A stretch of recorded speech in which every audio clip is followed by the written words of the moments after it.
Shalom. I want to start off by giving all praises, honors, and glories to Yahweh Bahashem, Yahweh Shai, Bahashem Rachak Kwadash for giving me the spirit to do the lesson on today. Lord, let the feed you, lamb and sheep of Yahweh Bahashem, Yahweh Shai. I want to give double honor to the apostles and the elders of great male, someone who taught us is 100% truth, according to the spirits of be Yahweh Bahashem, Yahweh Shai. Peace and blessing to the hopeful elect that their portion is word to the full corner of sincerity, and peace and blessings out there to your hopeful believers out there, which are also part of the elect to Yahshua Shalom. And once again, I want to say, call halal, Yahweh Bahashem, Yahweh Shai, Bahashem Rachak Kwadash. Forgive me the spirit, the Harachak Kwadash, to do the lesson on today. Lord, let the feed you, lamb and sheep of Yahweh Bahashem Shai, man. Now, we got a video through the power and the spirit of Yahweh Bahashem Shai, man, going into how you have to approach this truth with urgency, man. You got to move like tomorrow could be the last day, or today could be the last day, man. You know? That's how we got to move in this truth. Because first off, we don't know that tomorrow is promised to us. You know? Now, if it be Lord's will that he wakes us up tomorrow to do his will, Lord's will. But we don't know for sure is tomorrow promised to us. You know, scriptures give you a parable on a man who is, let me see if I can find it real quick.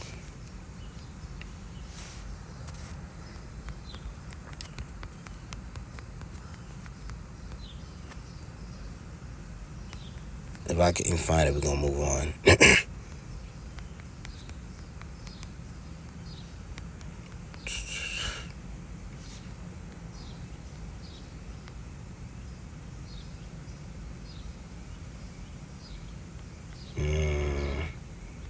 I know it's in the New Testament.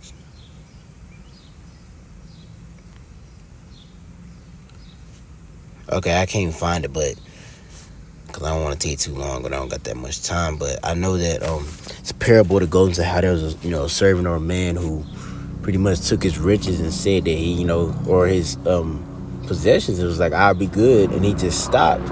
And the Lord said, "Fool."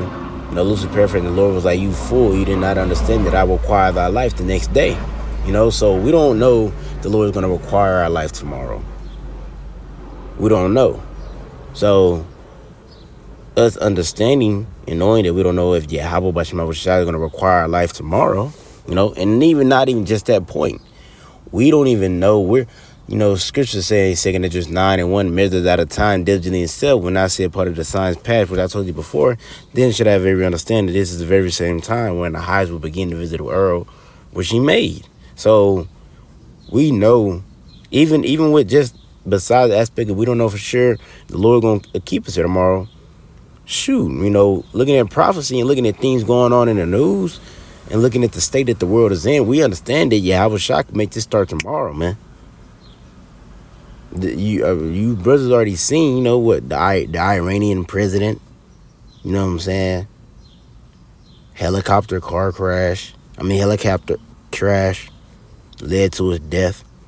Some said it could be staged and whatnot, but nevertheless, you see that, man. And I know you done seen the elders and the countless brothers that went into it, man. But nevertheless, you got things happening on the earth, man. Stories that we're already in World War III. More talks about the W to the, with Cotton Swab. More talks about the new world order, the new way of life. How, this technology, the MOTB, the CHIP advancing. More things talking about persecution. More things talking about, more things being seen of these camps. Leaving.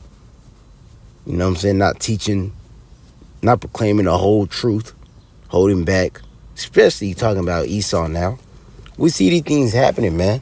So we know, even with that aspect, if you're looking through the lens of prophecy, that we're close. We are close, man. The Lord could have this thing start tomorrow. And what you don't want to do is you don't want to be in the situation where you wasn't doing what you needed to do as a servant of Yahweh Bashim Shai, man.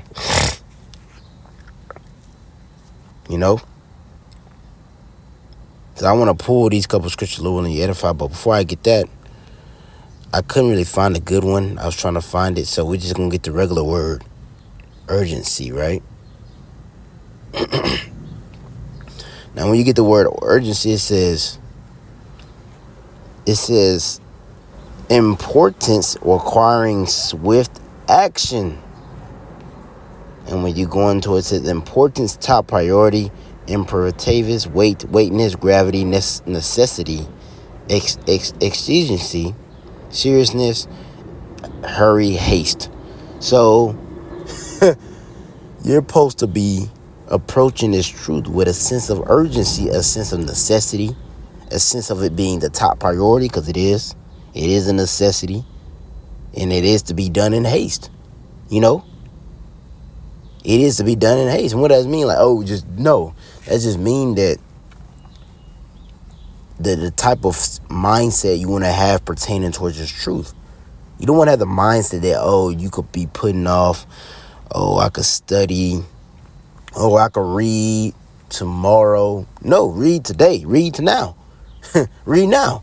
Because you don't know if the Lord going to take you out tomorrow. You don't know what the Lord got planned out for tomorrow. You don't even know what he got planned out the next couple of hours in that day. It could be, because you got to understand, like, yes, we see the prophecies. Yes, we see the prophecies, right? Coming, right? We see the prophecies. We see the prophecies coming, but, you know, as the scripture said, the day should come in a different life. We see the prophecies coming. We know that the day of the Lord is coming.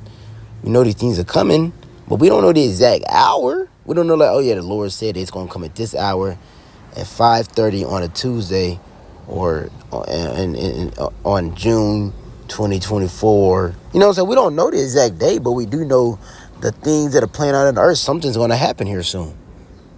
So it's not catching us off guard, but at the same time, we don't know the exact time. So you got to be what? You got to be ready. And what's going to keep you ready is moving with a sense of urgency when it comes to this truth, man. Like it says, to be of importance, top priority. Requiring swift action. Swift means fast. Right? So I'm going to pull a couple scriptures over and edify. This is Hebrews chapter 11, which I'm going to get it in the Blue Letter Bible.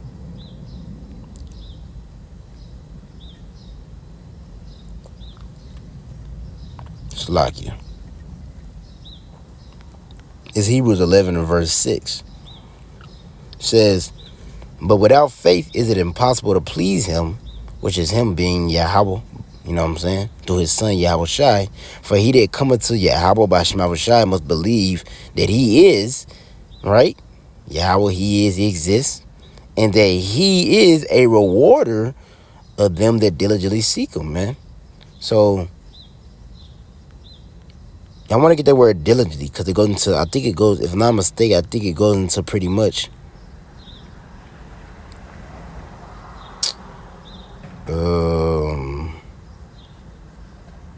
I think this is the word seek him, though.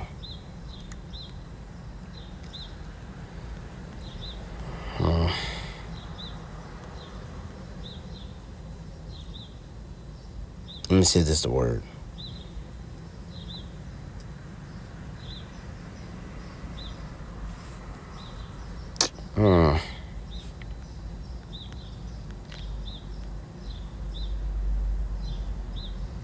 They diligently seek him.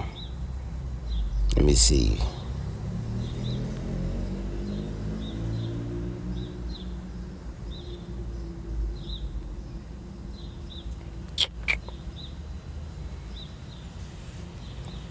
Well, we'll just go to the Google.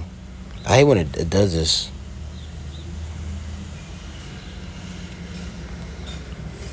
Let's see what it says.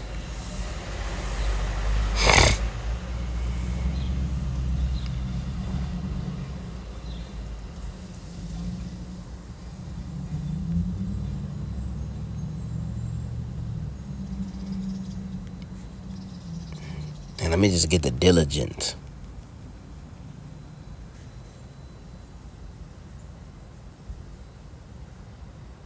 It says right here, it says, having a showing care and conspicuous, conscientious in one's work or duties, which I don't even know what that word means. Let's see what it says. The quality of wishing to do one's work or duty well and thoroughly. You know what I'm saying? Dang, what's that word thoroughly means? thorough manner, very much greatly.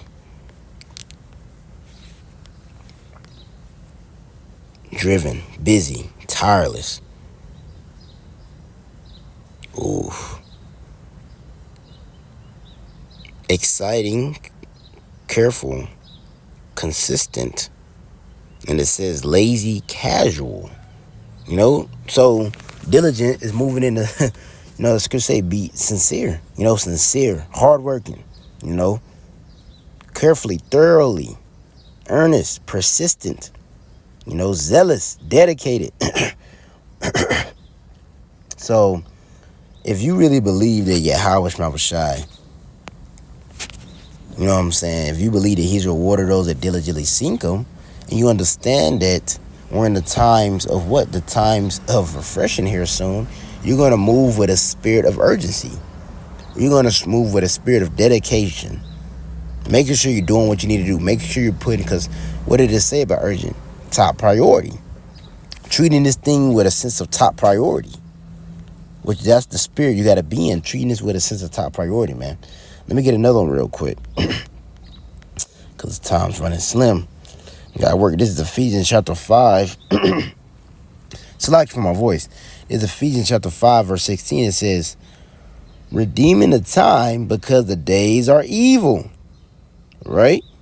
Wherefore be ye not unwise, but understanding what the will of the Lord is. And what do we know? What's the will of the Lord?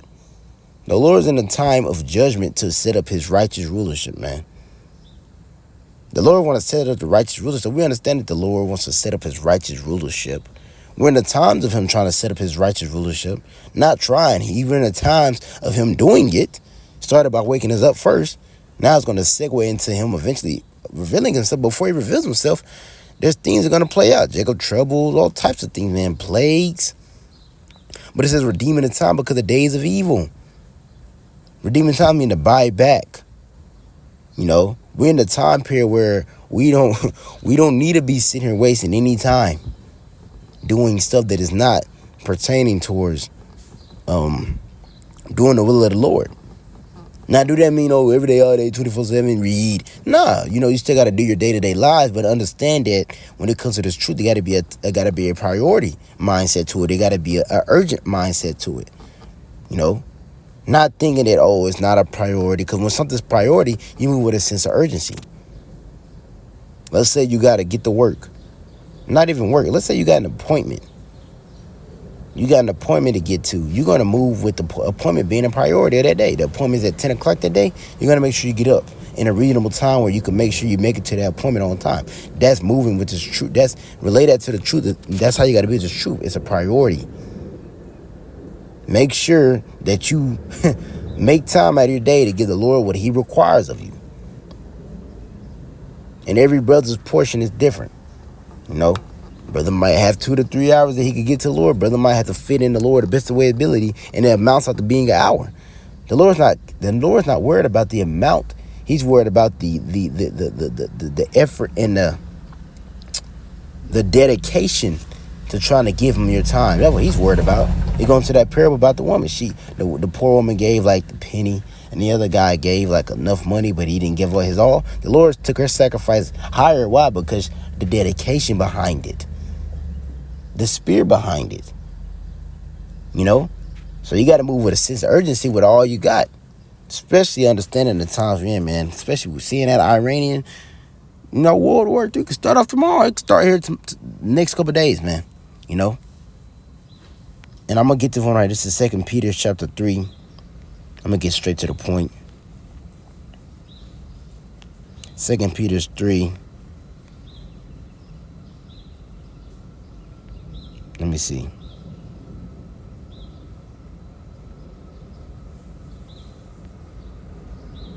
No, I'm in it. It says, but yeah, this is 2 Peter 3 and 11 says, seeing then all these things shall be dissolved, what manner of persons are you to be in all holy conversation and godliness? That's the spirit you got to be in, man. You got to be conducting yourself in a separate way from the world, because we're in the times of judgment. We're in the times of Yahweh Shai returning, bringing judgment, destruction, and establishing a righteous kingdom. Establishing the righteous kingdom of Yahweh Shai, man. We're in those times. So you got to be on your A game, man. You got to be Like, going back to the point, urgent with his truth, man. Urgency. Priority, you know? Being diligent, persistent, consistent, you know? Prioritize thoroughly. That's the spirit you got to be in, man. So lowliness is edifying through the power spirit. Yeah, how about Shema Shine? Feed you lemon sheets of. Yeah, how about Shema Shine, man? Remember, you got to move with a sense of urgency because, hey, you know, I remember when I first came in, that's the spirit we got to be in. The first came in, I was watching videos, man. As much time I had that I was able to get to the Lord, I was doing that to the best of my ability, man, because I felt like tomorrow we was going to, you know, feel like tomorrow the Lord is going to beam us up. Not understanding all the process that to play out, but I feel like tomorrow he's going to beam us up. But guess what? That's the spirit you got to be in. You got to be in the mirror. The spirit of tomorrow, Jacob Trump can kick off, man. Tomorrow, martial law kick in. National alert, man. You see them talking about the bird stuff being translated to humans, calling it H some, you know? We in those times, man. So lowliness edifying to the power spirit, Yahweh Shema Shai, and feed you lemon. She's of Yahweh Shema Shai. I'm ending up saying call law, Yahweh Bahashim, Yahweh Shai, Bahashim Rachakwadash. I want to get that honor to the apostle, the great millstone, to y'all. I'm going to say shalom, man.